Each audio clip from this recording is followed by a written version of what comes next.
Hello, in front of me I've got SONY Xperia 10. In this video I'll show you how to find and manage display settings. In the beginning, let's go to settings and now enter display. Right here we've got all settings for our display. Let's start with the top of the list, where we can manage image quality settings,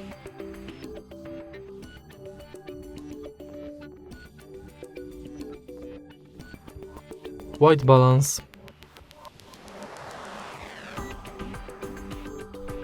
brightness level,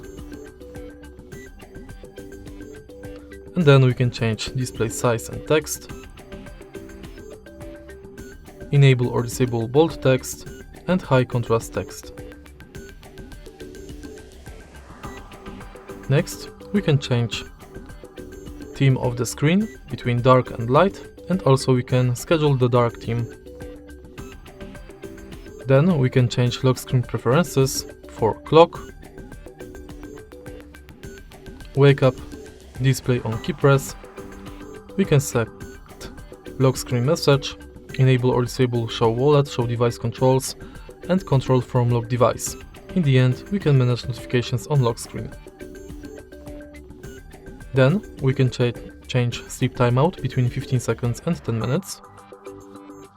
And then we can enable or disable auto rotate screen, one-handed mode, smart backlight control, night light that we can also adjust and schedule. Then we can enable or disable prevent accidental operations with screen off, and we can set screensaver. And that's basically it. If you find this video helpful, please leave like, comment and subscribe.